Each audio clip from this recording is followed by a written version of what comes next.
Foundation engineering. Okay, please let's try to make progress in this class. We are still on the review of soil mechanics. Okay, actually it's saying soil mechanics, but also rocks mechanics. So still on chapter 1.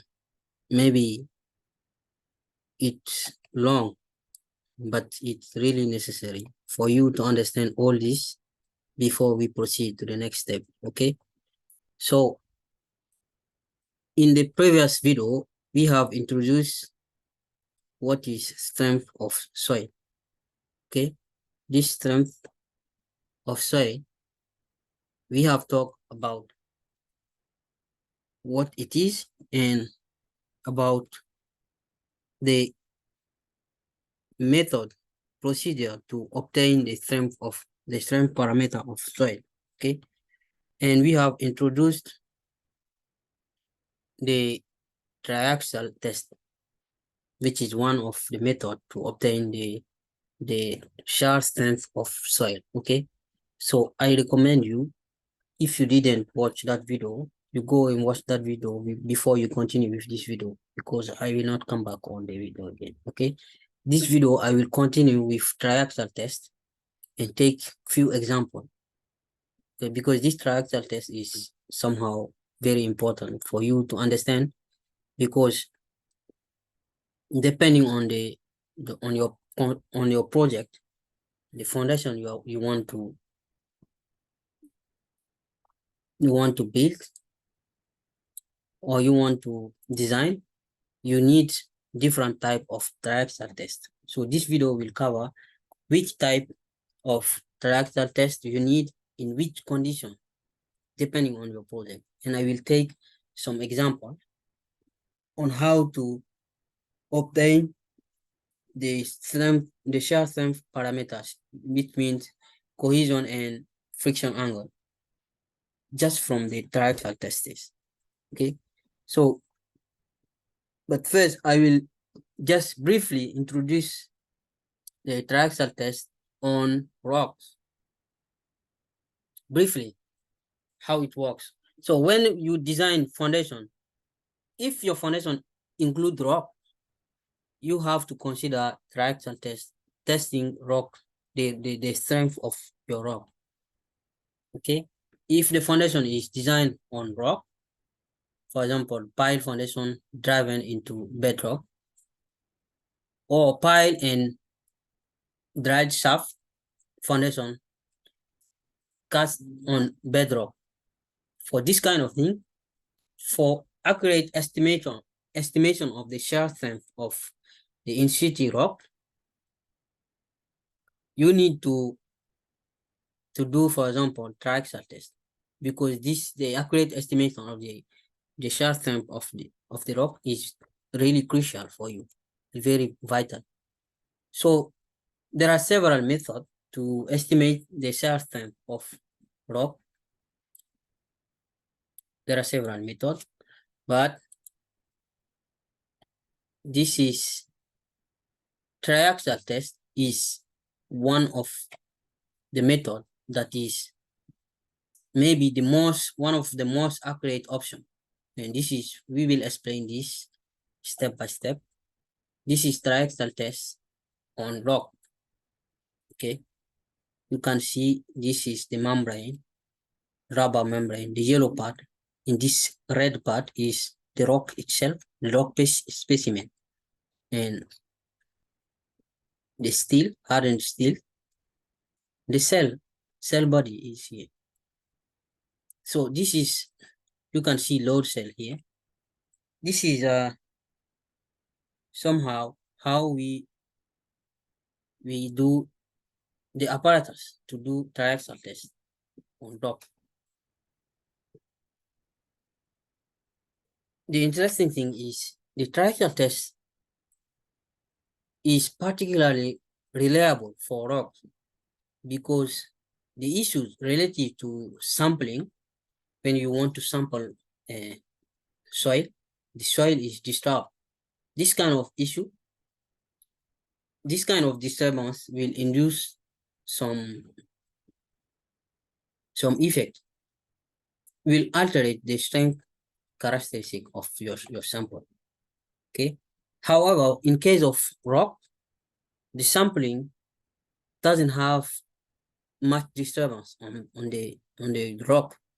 Means it doesn't affect the strength parameter, the strength characteristic of your rock. That is the meaning. Okay. So in addition, we have a lot of correlation between rock shear strength and confined compression strength.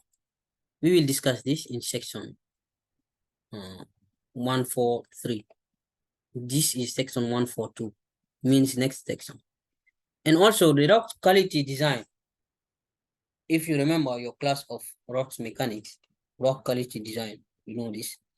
And providing convenient mean to estimate rock shear strength parameter. So you can find more detail about this in section 6 of this chapter 6 actually.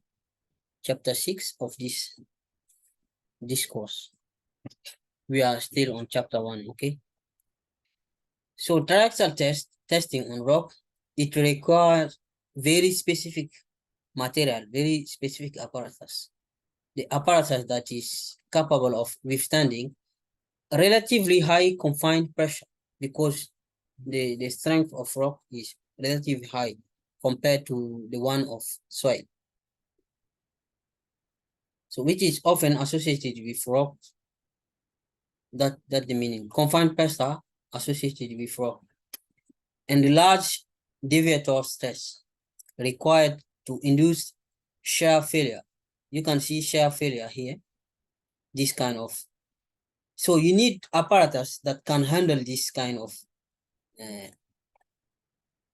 stress. The stress can induce this type of failure. There are many types of failure. So if you need more, check your class of more detail. Check the class of rock mechanics, of rock, not soil mechanics. So this figure is showing this kind of apparatus for triaxial test. How you can do triaxial test. The apparatus can stand very large stress. Okay. Now, selection of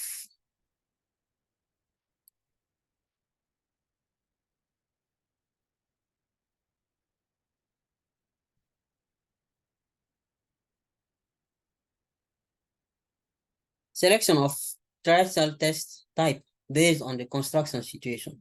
So as I was telling you in the introduction, depending on the construction situation, depending on the project you are working on, you need to select a very specific triaxial test. We have discussed about different type of triaxial tests: consolidated and drained, CD, CU, UU. This kind of test. Which one is better for your project? Okay, depending on the type of project. So the choice of whether you will consider the consolidated drained means CD, or consolidated and undrained triaxial test, or unconsolidated and undrained strength in geotechnical analysis. That will depend on the specific construction condition and long-term stability consideration. So it will depend on what you want in the project you are working on. Okay, so we will discuss this example. First, the case of CD, consolidated and drained triaxial test. Okay, that one is crucial in the consideration of long-term stability. So if you are dealing with long-term stability, you better do CD triaxial test, consolidated and drained triaxial test. So it's used in these following cases: in the slowly constructed embankment, Because if on soft clay, clay is somehow, it's not easy to drain water on clay short time. Okay, so if you are loading the clay very slowly, your construction will take very long time. Okay, it will allow the water in the clay to escape, but very slowly. In that case, doing the drained, consolidated, and drained test is better, because it will reflect the actual situation of the clay you are constructing. Okay. Also, if you have the F dam under steady state seepage, and the seepage is constant, the steady state seepage. I hope you know what is the meaning of steady state seepage. For example, you have here the dam, one example, and the seepage, steady state seepage, is like what is coming in and what is going out. The amount of water is constant. Okay, so means this is constant. The road, this seepage is taken. Of course, only one line is shown here. So another case is when you are doing excavation on natural slope in clay. That also, in that case also, you need to choose the CD Triaxial test. Now, the CU strength, CU Triaxial test, in what case we can use this one, the CD Triaxial test? If you are raising a embankment subsequent to consolidation under its original height. Okay. Second case is rapid down of the reservoir of Evan Dam, which is currently operating under steady state seepage. And the number 3 is the rapid construction of embankment on natural slope. When it is rapid, okay, here in comparison is very slow.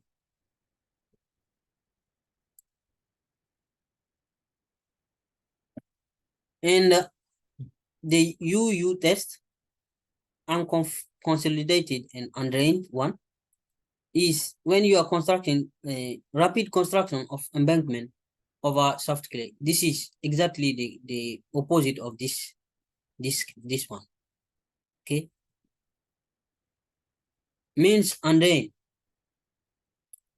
It's not considered because the time your construction is taking doesn't allow the clay to consolidate and to drain of water. Okay, in that case, you better use the undrained one, unconsolidated and undrained. And in case of large dam constructed with no change in water content in the clay core, if you take dam here, this part of the dam is the core. It's made of clay. Okay, because this is to reduce the seepage. Okay, this is just to reduce the seepage.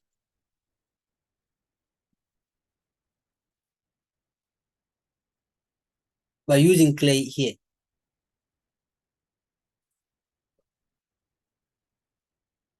So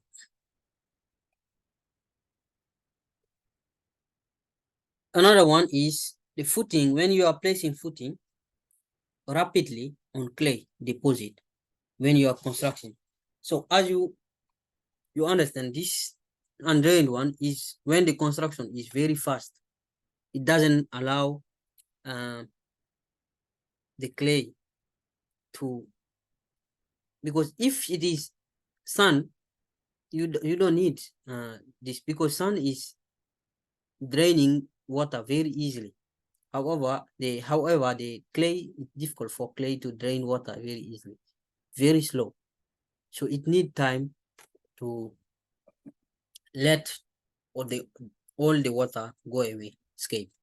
So each of these scenario requires different consideration of soil strength, and selecting the appropriate type of the strength, means CD, CU, and UU, will make, by doing that, we will make sure that the analysis align with specific construction or stability condition.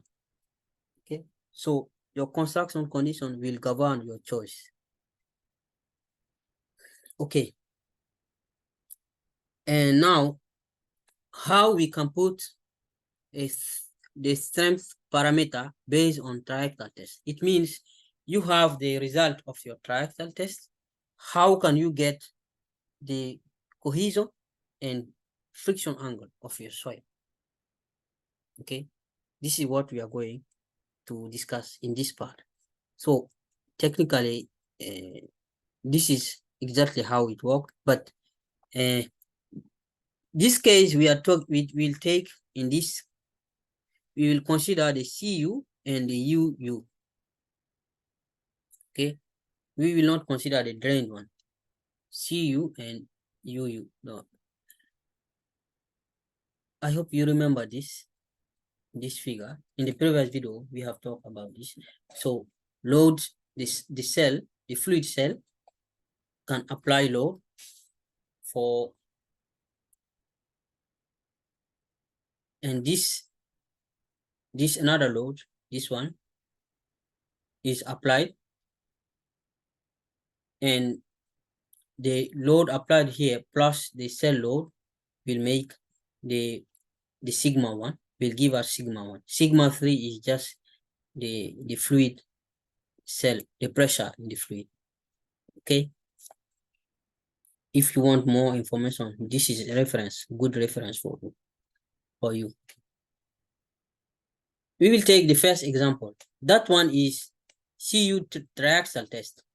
Okay, so basically you need at least two tests to be able to obtain the cohesion and friction angle. Okay, at least two. One is not enough, because you need to draw the Coulomb, to draw. You will see why we need at least two. So the applied cell pressure here, the pressure here inside the cell fluid. Okay, that fluid, the pressure from that fluid is cell pressure, and deviator stress and measured pore pressure at failure are given this table. Do you know what is deviator stress? Deviator stress is just the difference between the sigma 1 and sigma 3. In the previous video, we have explained that sigma 2 and sigma 3 are same, equal. But sigma 1 is the major principal stress. Sigma 3 is the minor principal stress. So if you do the major principal stress minus the minor principal stress, this is what we are calling deviator stress. Okay, so you have the cell pressure. Don't forget that cell pressure here is exactly the sigma 3. Okay, so it means if you have this, the deviator stress is the difference between sigma 1 and sigma 2 and sigma 3. So here, if you need sigma 1, it's simple. You just need to take the sigma 3 cell pressure plus the difference. Okay, I think this is very basic for you, because this is sigma 1, deviator stress is sigma 1 minus sigma 3. Okay, so if you want sigma 1, then you have to take the deviator stress plus sigma 3, which is cell pressure here. I hope you understand. So the strength parameter can be obtained, can be estimated using the Mohr circle method, because the diameter, you remember, the diameter of the Mohr circle is exactly this deviator stress about, because it will be sigma 1 minus sigma 3, something like that. It will get that distance. Okay, so let's go. Solution. First, we'll go for total stress parameter, means not effective one. Do you remember this equation? I hope you remember it. In the previous video, we have talked about this equation. The shear strength is C plus sigma n multiplied by tangent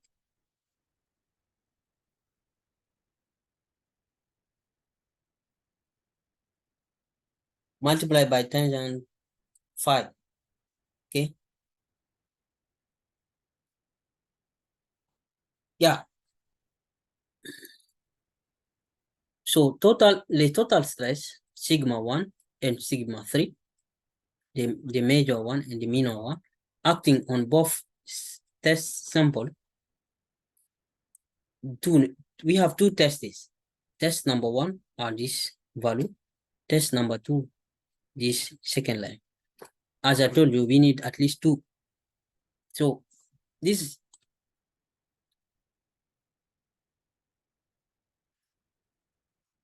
this figure A, this one is giving us the sigma 1 and sigma 3 in these two tests. Okay. Sigma 1, sigma 3 is just the cell pressure, 20, in the first test number 1. Okay. Sigma 3 is just same as the cell pressure, so 20. Sigma number 1 is the cell pressure, means sigma 3 plus the deviator stress, means 20 plus 20.2. It will make it 40.2. And delta U is this. Okay, 5.2. It's here.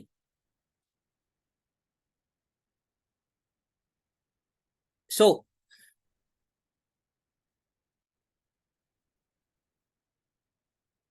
this is for the first test. The second test is here for 40, 30.7, 0.4, and 8.3. So if you 40 is sigma 3 here, 40 plus 30.4 is sigma, means 70.4, sigma 1, and delta U is 8.3. Okay, so this is the second test, first test and second test. Then by using this, as you can see, sigma n here saying the normal stress to the failure plan.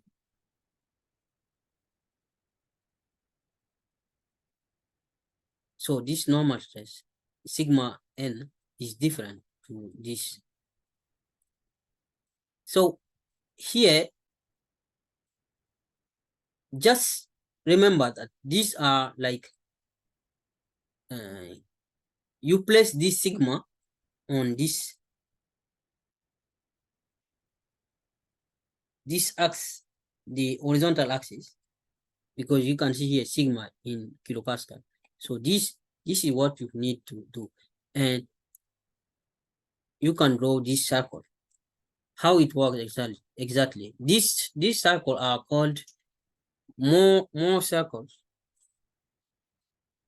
for the two stress state. Okay.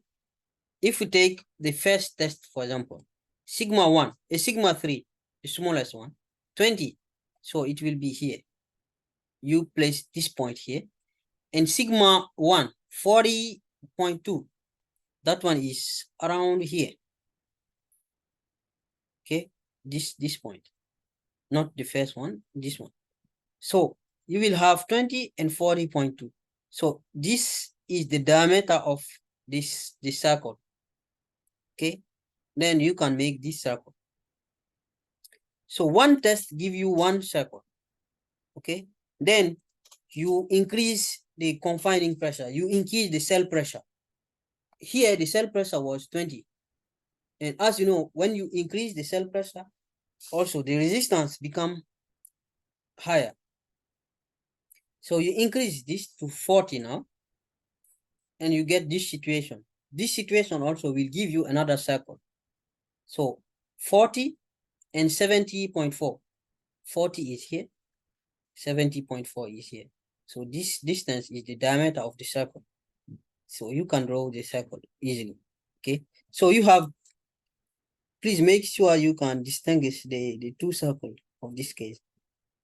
This one, this circle, and this circle, these two.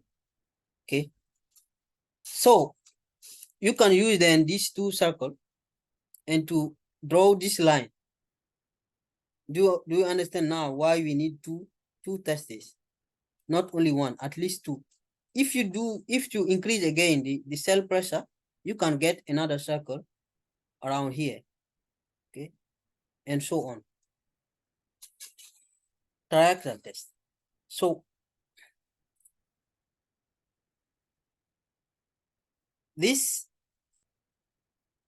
equation is what is here. Actually, the equation is here. So the Coulomb envelope is equation 6.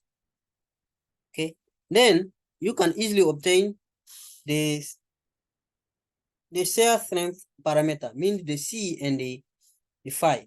The C means will be here, the value here. Okay, C cohesion. It is about 4, because as you can see, this is 5, this is 10, 15, 20. So it is 4. That's why we have C4 here. The angle, the shear resistance angle, is just the angle between this line and the horizontal line. Okay, so if you draw horizontal line here, for example, it will be this angle. But or you can say this angle, the angle between this line, you can this plot is until here, when it will cross this horizontal line, horizontal axis, and it can give you this angle also if you want. Okay, but you can also draw any horizontal line that cross this envelope, this Coulomb envelope. It will give you the angle. So we obtain two angles, one angle, two parameters, sorry. The 4 and CU is 4 and phi U is 13.2. Okay, that means the undrained, U means undrained. Okay,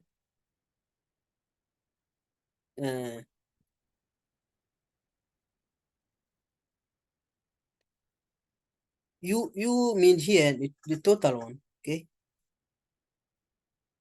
the total stress envelope.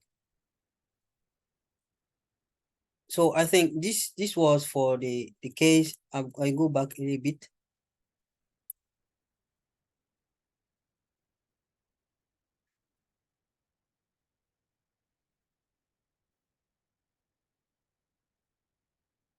So this is for the total stress parameter. Now you know that this total stress parameter, we didn't consider the generated poor water pressure, the poor pressure. If I go back a little bit, in this table, you have here U, this delta U, which is 5.2 and 8.3. Actually, we have them here also, 5.2 and 8.3. So we didn't involve the generated power pressure, okay, in the previous total stress.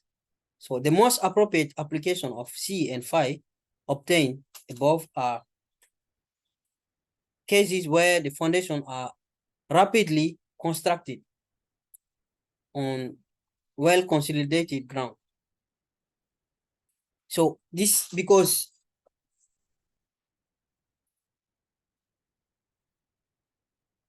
not drain, okay? In that case, you have to it is applied when we do that when the foundation is constructed on rapidly constructed. The foundation is rapidly constructed on well consolidated ground. Okay. And now we go for effective strength parameter. The effective stress of both saturated test sample at failure are computed by subtracting the pore pressure from the total stress. So in that case, you will have to subtract this 5.2 from each of these and 8.3 from each of these. If you see 20 minus 5.2, that will give you 14.8. That is the effective sigma 3. And here also 40.2 minus 5.2 give you this 35. You can do same here also. Minus 8.3. 70.4 minus 8.3. You get 62.1. 40 minus 8.3. You get 32.7. And then you draw this small circle. The first one, 14.8, this point, and 30, this point. 35, I think. It is this one. Then you can draw this circle. This one. Okay. The next one is 32.7 and 62.1. 32.7 is here, I think. 32.7 and 62.1 is here. Okay. Then you have two circles again, and you can draw this Coulomb envelope for effective stress. And same, this distance will give you the cohesion, 5.5, and the effective, that is C prime in that case, okay? And phi prime will be just the angle. If you want, you can project this line until it crosses the horizontal axis, and you will have the angle here. Or you just draw horizontal line, you can measure the angle. And this is the angle for the effective stress, phi prime. Okay, then you will get C prime 5.5 kilopascal and phi prime 13.7 degrees. Okay, this is how we obtain the K for effective stress. I think the most appropriate application for this C prime and phi prime parameter are the case where the foundation are constructed very slowly. Okay, because when it is slow, it will allow the water to escape, and the all weight will be supported by the soil skeleton. Okay, and this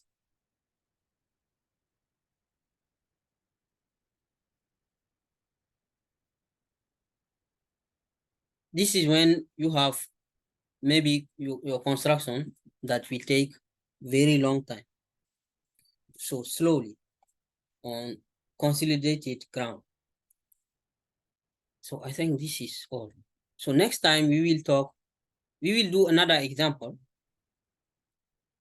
and maybe because this is point 142, in this case, in the same point 1.2, 142, we will do another example that will be UU test.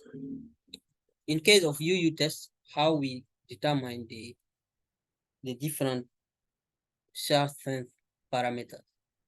And we will talk about the another point, which is 143 in the next video. But it will be still on this one, the strength of soil. Strength of soil. Okay. It will be still on this.